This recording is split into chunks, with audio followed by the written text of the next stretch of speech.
자, 영상 시작하겠습니다. 이번 주가요, 10주 차고 1, 2, 3, 3개의 PPT 파일이 갈 텐데, 아까 영상은 10주 차 1 영상이었어요. 그리고 이 영상은 그냥 PPT만 보내는 거예요. 아리스토텔레스의 윤리학 꼭 그냥 살펴보시고, 지금 세 번째 영상, 나는 왜 살아가야 되는가? 나는 어떻게 살아가야 되는가? 행복해지기 위해서 어떻게 해야 되는가? 여러분들 이런 고민 다 해요. 사람이기 때문에, 인간이기 때문에. 어떤 사람은 나는 행복해지기 위해서 돈을 벌어야겠습니다. 나는 명예를 가져야겠습니다. 나는 그런 건 다 필요 없고 적당한 직장에 있다가 적당한 월급으로 사랑하는 사람과 그냥 편안하게 살았으면 좋겠습니다. 라고 하는 사람들도 있겠고, 이건 다 달라요. 행복이 무엇일까? 심리적인 상태 및 이성적인 경지 또는 자신이 원하는 욕구와 욕망이 충족되어 만족하거나 즐거움을 느끼는 상태가 바로 행복이더라. 그런데 이거의 행복에 대해서 역사적인 관점을 잠깐 살필던 텐데, 역사적인 관점이라는 말이 무슨 말이에요? 그럼 2500년 동안 철학가들이 행복에 대해서 늘 고민을 했었다는 뜻이죠. 맨 처음에는 헬레니즘, 그 다음에 헤브라이즈 행복론이 있었는데, 이게 고대 서양의 행복론이에요. 고대 서양 초기에 그 철학자 누구죠? 소크라테스, 플라톤, 아리스토텔레스부터 2500년 쭉 이어져 내려오면서 행복에 대해서 고민을 했었다라는 거죠.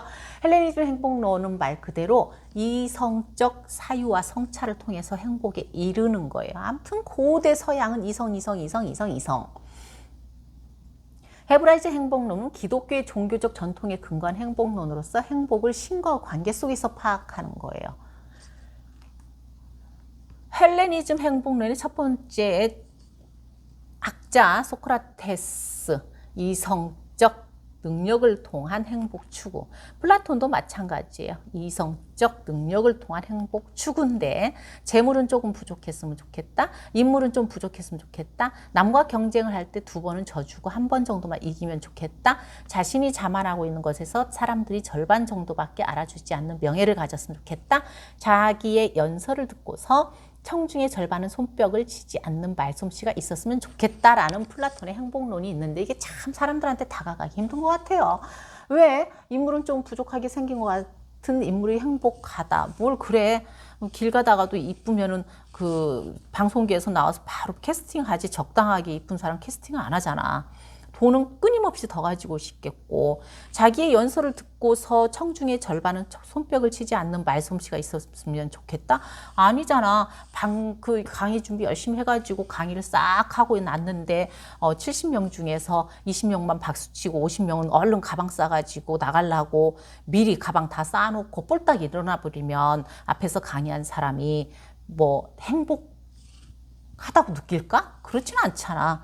그러니까는 플라톤만의 어떤 행복론에 대한 기준점이 있었을 것 같아요. 그런데 현실은 그거에 적응하지 못하니까 끊임없는 욕망을 가지고 있으니까. 저 같은 경우도 뭐 여러분들이 70명이 박수 다 쳐주면 얼마나 기분이 좋겠어요. 근데 그건 또 아니잖아요. 자, 성빈아, 그러니까 너도 박수 한번 쳐봐, 지금. 시온아, 박시온, 박수 한번 쳐봐라. 자, 헬레니즘 행복론의 세 번째가 아리스토텔레스의 행복론이에요. 아리스토텔레스도 마찬가지예요. 이 밑줄 쫙, 행복은 일시적인 욕망 충족이 아니라 도덕적인 완성을 추구해 나가는 삶의 과정이더라. 정말 어렵죠. 헬레니즘 행복론에서 아까 읽었던 그 전에 보내줬던 파일, 아리스토텔레스의 행복론은 중용을 통해서 행복을 구현할 수 있다. 중용이란 무엇인가? 비겁과 무모함 사이에서 용기가 있고, 인색과 낭비 사이에 너그러운 베품이 있으며, 나태와 탐욕 사이에 미래를 위한 준비가 있고, 비열과 자만 사이에 겸손이 있고, 비밀과 수다스러움 사이에 정직이 있고, 적대감과 아첨 사이에 우정이 있고, 우유부단과 광기 사이에 극기가 있는 거. 이것이 바로 중용이더라. 이러한 삶을 사는 것이 행복한 삶이더라. 그래서 이러한 중용의 실천을 통해서 인간의 덕, 아까 전에 덕이란 글자 공부했었죠? 덕을 획득해서 이 덕을 행하며 살 때 가장 행복한 삶이 될 수 있겠더라. 이게 니코마코스의 윤리학이에요. 헬레니즘 행복론에 또 하나가 이제 쾌락주의가 있어요. 대표적으로 이제 다른 철학자도 있지만 에피쿠로스 쾌락주의 행복론이 가장 유명하죠. 에피쿠로스 쾌락주의는 내 삶에 만족을 했으면 좋겠다. 또 하나 함께 이야기 나눌 수 있는 친구가 있었으면 좋겠다. 또 하나가 뭐냐면 죽음 이후의 세상은 아무도 가본 사람이 없고 아무도 아는 사람이 없다. 그렇기 때문에 죽음을 목적으로 삼지 말고 지금 이 자리를 쾌락을 누리며 살아라. 근데 이게 유물론하고 틀려요. 무슨 뜻이냐면 지금 이 자리 최선을 다하고 죽음 이유는 상정하지 말고 후회하지 않는 삶을 살았으면 좋겠다라는 거예요. 에피쿠로스가 말을 해요. 행복이란 가지고 싶은 거, 이게 분모예요. 가지고 있는 거, 이게 분자예요. 이 기준을 한번 다 보세요. 돈과 명예, 권력도 다 여기에다 포함을 시켜보세요. 행복도는 내가 100만 원을 가지고 싶어 해. 하는데 내가 추구하는 거야. 하는데 내가 가지고 있는 게 10,000원밖에 안 돼. 그럼 나는 항상 1%의 행복도가 있지 99%는 불행하다라고 생각하면서 늘 욕망을 추구하려고 하는 거예요. 또 내가 100만 원을 가지고 있었다? 100만 원을 가지고 있었는데 1억 원을 갖고 싶어 하는 거야. 계속적으로 1억 원을 갖고 싶어 하니까 만족도는 어떻게 돼요? 1%밖에 안 되는 거예요. 이 행복도는 내가 뭘로? 나 자신을 갖다 이렇게 막 최면을 거는 거야. 나는 10,000원이면 충분해. 나는 이걸로서 충분히 행복을 누리려고 노력하고 싶어. 라고 하면서 10,000원에 대한 기준점을 정하고 그 10,000원을 가지면 너무 행복도가 높아지는 거예요. 100% 행복도인 거죠. 이게 이제 에피쿠로스의 쾌락주의고 여기에 하나 함께 이야기를 나눌 수 있는 나 힘들면 힘들다고 이야기 나눌 수 있고 나 우울하면 우울하다고 이야기 나눌 수 있는 우정을 가진 친구가 있었으면 좋겠다. 그리고 죽음 이유는 아무도 모르기 때문에 지금 이 순간순간 최선을 다했으면 좋겠다. 이게 에피쿠로스의 쾌락주의고 2500년의 철학가들의 행복론 중에서 요즘 가장 인기가 많은 학자가 에피쿠로스의 쾌락주의예요. 헤브라이즈 행복론 아까 이제 처음 설명했었잖아요. 진정한 행복은 야훼의 절대적 권위에 순종하면서 자기 중심적이고 쾌락을 지향하는 행동을 억제하는 삶 속에서만 가능하다. 신에 순종하면서 나를 억제하고 나의 쾌락을 억제해라. 행복은 초월적 존재가 정한 율법이나 규범에 따라서 사는 것이다. 신이 하나님이 정한 법이 행복이다. 라는 이론을 바로 신명론이라고 해요. 신명론. 이러한 종교적 행복론은 지난 2500년 동안 서양 유럽인들에게 많은 영향을 미쳤고 지금도 이 사고에서 살고 있죠. 헤브라이즘 행복론 같은 경우는 이제 유대교에서 파생한 기독교는 야훼를 두려움의 대상이 아니라 인간을 정말 많이 사랑하는 신으로 변화시키면서 종교적 헌신을 중요시 여겼다. 진정한 행복은 바로 사랑의 신인 예수의 가르침을 따르는 것이 진정한 행복이다. 예수의 가르침은 하나님이 세상을 이처럼 사랑하사 독생자를 주셨으니 이는 저를 믿는 자마다 멸망치 않고 영생을 얻게 하려 하심이니라. 하나님이 이 아들을 세상에 보내신 것은 세상을 심판하려 하심이 아니요 저로 말미암아 세상이 구원을 받게 하려 하심이니라 라고 해서 네 이웃을 내 몸처럼 사랑하라는 황금률의 정신을 가지고 기독교인들은 이웃을 사랑하는 삶을 통해서 야훼를 섬김으로써 진정 행복과 평화와 구원을 얻을 수 있다고 믿는 거죠. 이게 헤브라이즘 행복론이고, 그래서 이제 어떤 학자들 같은 경우는 기독교를 갖다가 구원론이라고 하기도 해요. 그 이후에 이제 그리스 끝났으면 어디로 넘어가야죠? 중세로 넘어가야죠. 중세는 없어요. 왜? 모든 것은 신에 의지했기 때문에 아까 말한 대로 금방 헤브라이즘 행복론처럼 신과 함께 하는 것이 가장 진정한 행복이기 때문에.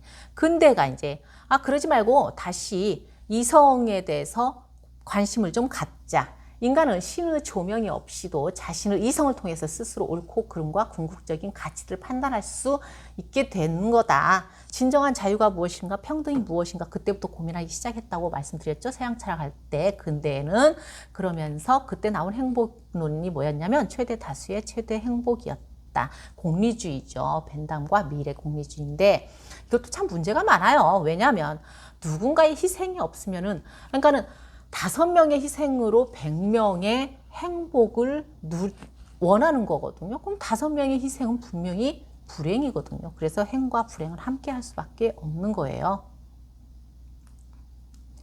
그런데 이제 우리가 행복의 2가지 의미를 잘 살펴봐야 돼요. 지금까지 역사적으로 살폈다면 행복이 과연 무엇인가? 그럼 여러분들이 아마 행복하려면 어떻게 해야지 라고 하는 개념은 아마 심리적인 용어를 많이 찾았을 거예요. 근데 이제 행복의 2가지 의미는 마음 상태와 잘 사는 삶이거든요. 마음 상태는 말 그대로 심리적인 문제예요. 근데 2번째는 뭐냐면 가치 문제예요. 가치. 내가 무엇이 되고자 한다. 내가 나는 석가모니 부처님처럼 성자가 되고 싶어 한다. 나는 내 가치, 내 인생의 가치를 한국에서 최고에 가는 그 판사가 되기를 원한다. 이 가치 문제거든요. 나는 우리나라에서 내 인생의 가치적인 문제에서 최고의 의사가 되려고 나는 노력을 한다. 이건 다 가치 문제예요. 그런 다음에 의사가 되고 나서, 최고 의사가 되고 나서 나는 정말 내가 이루고자 하는 것을 이루었기 때문에 행복하다라고 말을 할 수 있는 거거든요. 이건 가치 문제예요. 근데 그게 올라가는 과정에서는 어마어마하게 많은 험난한 길들이 있겠죠. 그러나 내가 목적하는 바에 대해서는 내가 거기에 가치를 두었기 때문에 행복하다라는 거예요. 근데 심리 문제는 뭐예요? 아까 말한 대로 남편이 들어오기 전에 내 음식을 챙겨놓고 세팅을 하면서 막 혼자 웃음을 하면서 웃음이 나올 때 너무 행복해. 남편이 들어오면서 너무 수고했어. 진짜 맛있네 하는데 함께 웃으며 밥을 먹을 때 너무 행복해. 거기에다가 와인잔에 와인 한 잔 따르고 짠할 때 너무 행복해. 아, 이게 사랑하는 사람과 같이 사는 거구나. 마음 상태, 심리적으로 너무 행복해. 여러분들은 사실은 여러분들이 지금까지 생각했던 행복은 가치 문제였을까? 아니면은 마음의 문제였을까? 이거 한번 생각해 보셔야 돼요. 나는 전북대라는 곳을 꼭 가고 싶었어. 중간에 여기까지 공부하는 과정에서 너무너무 힘들었어. 그런데 전북대 학교 가고 나서 했을 때 너무 행복했어. 그런데 대학이라는 곳에 들어와서 이 행복은 영원할 줄 알았는데 항상 굴곡이 있어. 어느 날은 내가 왜 이 전북대에 들어왔을까? 코로나 때문에 비대면 수업에서 진짜 앉아서 컴퓨터만 보고 있는 이 삶이 진정 대학생인가? 이걸 그만 때리치고 다른 길로 가야 되는 것이 아닌가? 늘 무엇인가를 욕망하고 추구하는 거예요. 욕구하고. 왜? 인간이기 때문에. 그런데 어떻든지 간에 이렇게 사는 여러분들은 산 봉우리에 올려가려고 하는 거거든요. 산 봉우리에 올려가려고 하는데 이 산 봉우리는 산의 일부일 뿐이에요. 산에 그 봉우리를 향해서 올라갈 때의 과정도 있고 봉우리를 딱 찍었으면 내려오는 과정도 있거든요. 이 모든 과정이 행복하지는 않아요. 불행도 있을 수 있다가 좌절도 있을 수 있다가 넘어졌다가 쉬었다가 누웠다가 다시 박차고 올라갈 수도 있고 다시 내려올 때 억울할 수도 있고 내려올 때 허무할 수도 있고 모든 감정들을 다 가지고 있어요. 그러나 그 모든 것 자체를 감사함으로 여길 수 있는 마음도 여러분들한테 좀 필요할 것 같아요. 그래서 우리는 행복에 관한 철학 이론은 2가지 대상, 잘 살기, 윤리학적인 부분, 가치 문제와 또는 마음 상태, 심리학적인 문제를 같이 다루고 있다. 그래서 이제 심리학 쪽에서는 이 마음 상태를 중요시 여겨서 여러분들 유튜브를 조금 이따 이제 제가 보라고 숙제를 내줄 텐데 유튜브를 보면 거의 심리학적인 소확행, 어떻게 하면 행복할까? 있을까? 뭐 감사 생활하자, 아니면 내가 가진 거에 욕구를 줄이자, 뭐 이런 심리학적인 문제들이 정말 많아요. 또 그러면 여러분들 가치 문제에 대해서도 많이 고민을 해 보셔야 돼요. 어떻든 행복론의 탐구 대상은 내가 가치 문제에서 잘 살려고 한다는 것은 사람들마다 그 정의가 너무 달라요. 때문에 우리는 행복과 관련해서 심리 상태로서 행복 개념에 접근하려고, 그래서 이제 유튜브를 보면은 거의 심리적인 문제만 다가가져 있다라는 거 생각을 해보셔야 돼요. 근데 여러분들 이제 이런 문제가 있어요. 그럼 어떤 게 가치 문제일까요? 항상 이제 심리적인 행복에 대해서만 생각을 했었고, 어떻게 살면은 행복할까? 이 부분에 대해서 이제 심리적인 문제에 대해서만 고민을 했었다면 어떤 게 가치 있는 문제일까? 저 같은 경우는요, 사실은 제 경험을 한번 이야기를 해드리는데, 약간 시간이 길어질 수도 있어요. 결혼을 했어요. 결혼을 했는데, 남편이 그 시대에 이제 30년 전에 결혼을 했으니까, 우리 애기가 30살이니까 30년 전에 결혼을 했는데, 군산에 큰 산동네가 하나 있었어요. 산동네가 있었는데 거기서 이제 박명수가 태어난 곳이거든요. 군산에 산동네가 되게 많아요. 남편이 그러는 거예요. 거기 올라가서 그 동네 아이들을 전부 케어를 했으면 좋겠다. 공방을 하나 만들어서. 근데 산동네라는 게 지금은 이제 안 그러는데 완전 빈민촌이었어요. 완전. 빈민이란 단어를 쓸 수밖에 없는 상황이었어요. 그러니까는 거의 결손가정. 아버지가 안 계시면 어머니밖에 없다든지, 아버지 어머니가 다 나가고 할머니가 키우신다든지, 아니면 혼자 와이프 나가고 자식들도 떠나고 혼자 사는 사람도 있고, 거의 결손 가정이었는데, 제가 그 산동네 꼭대기에 100평의 집을 얻었어요. 결혼하고 나서 100평의 집을 얻어가지고 동네를 돌아보니까 학교를 못 가는 애들이 태반이었어요. 왜냐하면 이제 무상 교육도 아니었지만 학교를 가서도 전교에서 반에서 다 꼴등했었어요. 그러니까 학원이라는 데를 가본 적도 없고, 부모의 케어를 받아본 적도 없고, 학교에서 사랑받아본 적도 없고, 그냥 하루 한 끼 먹는 게 감사할 정도의 수준이었거든요. 그래서 제가 그 100평의 집에서 우리 큰애 둘째를 업고 애들을 하루에 한 60명, 70명을 혼자 가르쳤어요. 남편은 나가서 돈을 벌어왔어요. 그 돈으로 애들 점심, 간식, 저녁, 밤 야식까지 다 해주면서 거의 하루에 거기 다녀가는 아이들이, 그 산동네 애들이 70명, 80명이었는데 내가 똑똑해서 걔네들 가르쳤다? 그런 건 아니었어요. 왜냐하면 걔네들은 완전히 그러니까 중학생 3학년을 가르치는데 엔드와 벗을 가르쳤고요. 초등학교를 3학년을 가르치는데 기억니은을 가르쳤던 수준이었어요. 근데 그 애들을 전부 하나하나 정성스럽게 가르쳤다라기보다는 하나하나 엄마 마음으로 전부 다 안아줬던 거예요. 그러니까는 사랑 못 받았던 애들이 여기만 들어오면, 공부방만 들어오면 사랑을 받고 관심을 받았던 거예요. 그러니까는 한 집 같은 경우는 어떤 집이 있었냐면, 아빠가 이제 중국집에서 배달을 해요. 중국집 배달을 하고 나서 집에 술을 먹고 들어와요.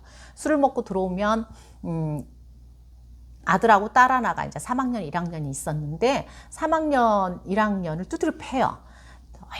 막 두드려 패고 나서 술 먹은 정신에 나가! 그래 놓고는 자기는 문 잠그고 자요. 그런데 한 2시쯤 이제 깰 거 아니에요, 아빠가. 깨고 나서 대문을 딱 열었는데, 이 3학년, 1학년짜리 자식이 문 밖에서 쭈그리고 앉아있지 않으면은 동네를 다 뒤져가지고 찾아서 두드려 패요.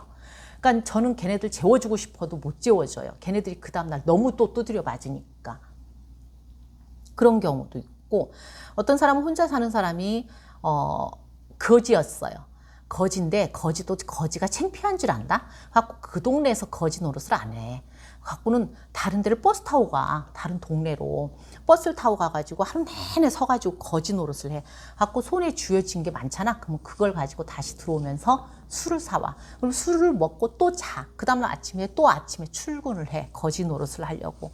이런 가정에, 정상적인 가정이 없던 생활, 집들에서 아이들한테 엄마 노릇을 해주고 학원 선생님 노릇을 해주고 했던 것들이 이제 한 10년 했었어요. 10몇 년 했었는데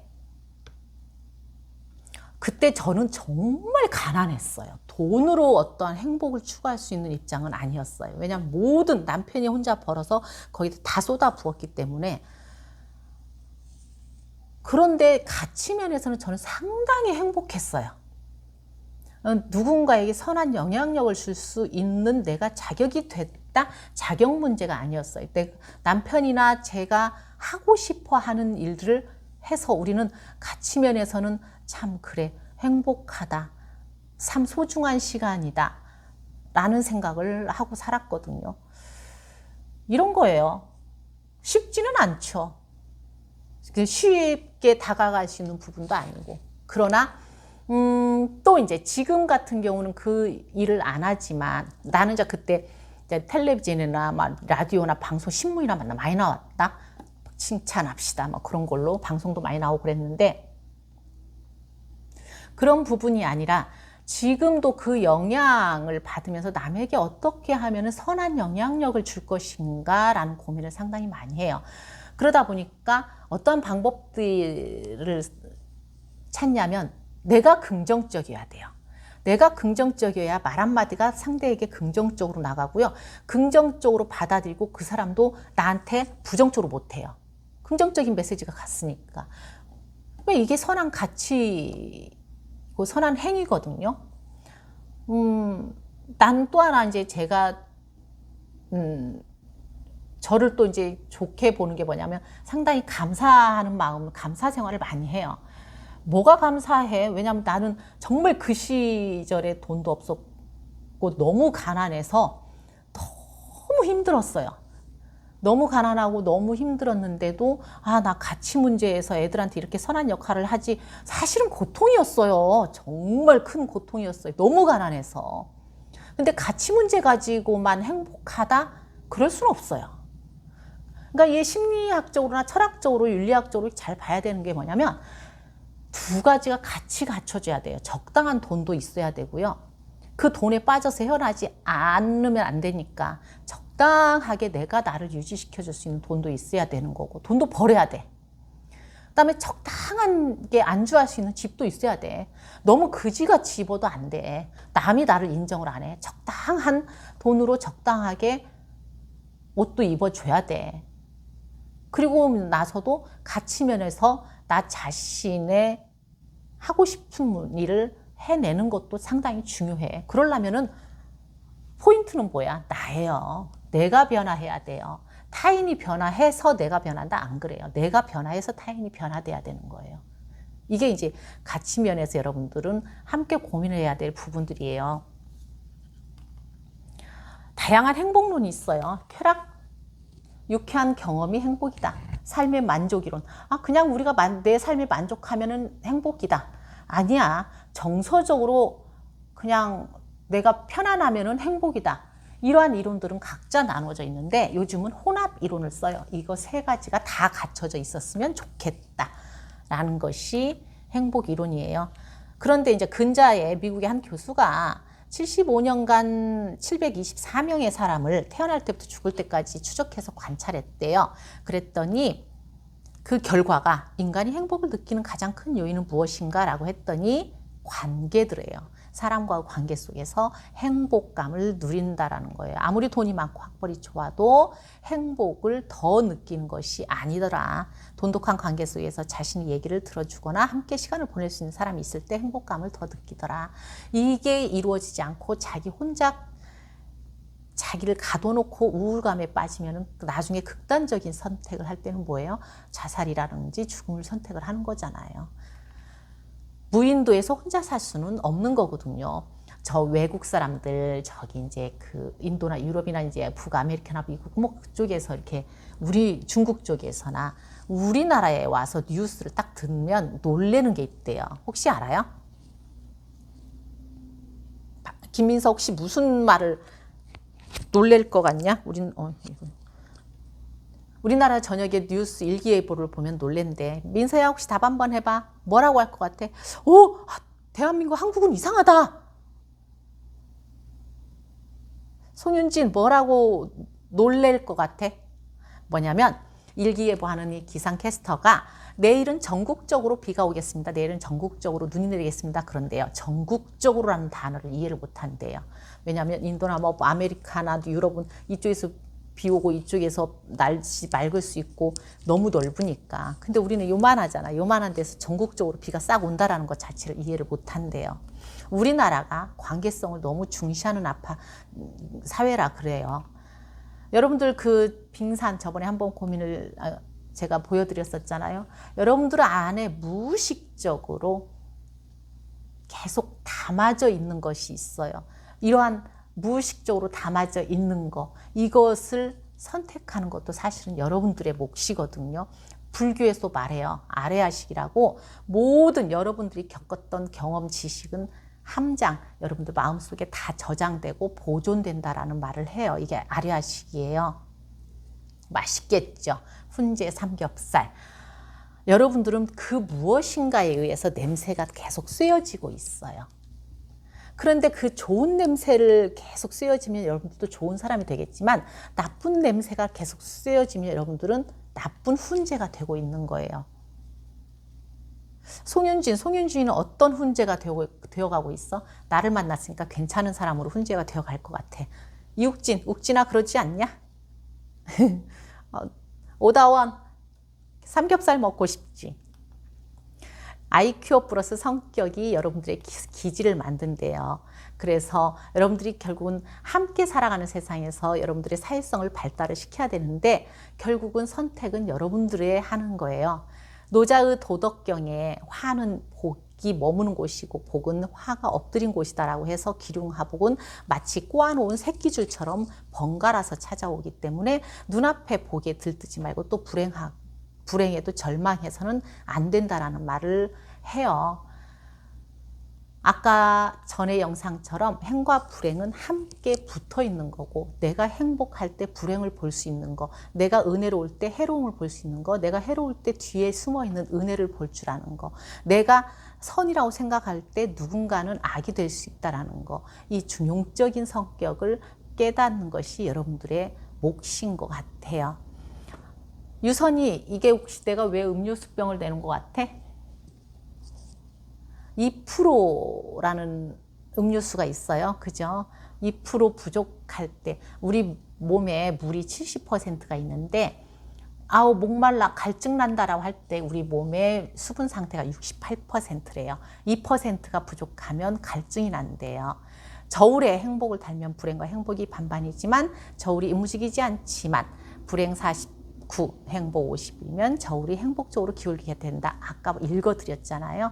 이렇게 함께 붙어 있는 거, 동전의 양면처럼 같이 상대주의로 붙어 있는 거를 항상 명심을 하면서 중용의 삶을 사는 거, 그것이 가장 행복한 삶이 아닐까. 그래서 아리스토텔레스의 니코마스 윤리학에 나오는 행복론이 2500년 동안 영향을 미쳤던 것은 내가 다 가졌다고 방방 뛰지 말고, 내가 부족하다고 죽지 말고, 부족한 면에서 풍족한 면을 발견할 수 있고, 풍족한 면에서 부족함을 발견할 수 있고, 선에서 악을 발견할 수 있고, 행복에서 불행을 발견할 수 있고, 은혜에서 해로움을 발견할 수 있는 중용적인 사람이 되었으면 좋겠다. 그러하면서 진급하는 삶이 되었으면 좋겠다. 나락으로 떨어지는 삶을 살지 않았으면 좋겠다라는 거예요. 쉽지 않죠. 그런데 제가 이제 오늘 강의를 마치면서 여러분들은 톡답을 보내셔야 되는데, 무슨 톡답이냐면 여러분들이 생각하는 행복의 의미, 가치 문제였을까? 심리학적인 문제였을까? 마음 상태만 그냥 소확행처럼 편안했으면 좋겠다.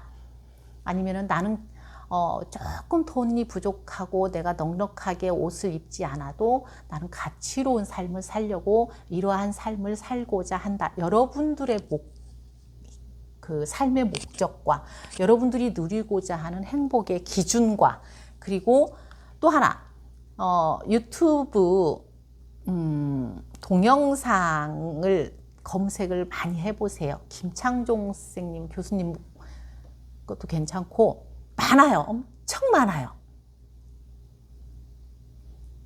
유튜브 동영상의 검색을 통해서 나만의 행복 철학을 한번 만들어 보세요. 나는 가치 문제에서, 아니면 나는 심리학적인 문제에서, 나는 두 부분에 대해서, 나는 어떠한 삶이 행복한 삶이라고 본다. 나는 아까 플라톤처럼 적당히 돈도 적당히 있었으면 좋겠다. 뭐 아리스토텔레스의 중용적 삶도 가장 행복 철학 중에서 멋진 철학 같다. 여러분만의 행복 철학을 한번 만들어 보세요. 그거를 톡답으로 보내주시면 될 것 같아요. 감사합니다. 이렇게 강의할 수 있는 시간과 위치와 그리고 모든 매체들 그리고 여러분들이 있어서 저는 오늘도 행복합니다. 그죠? 김민서 다 끝났는데 박수 좀 쳐라. 수고하셨습니다.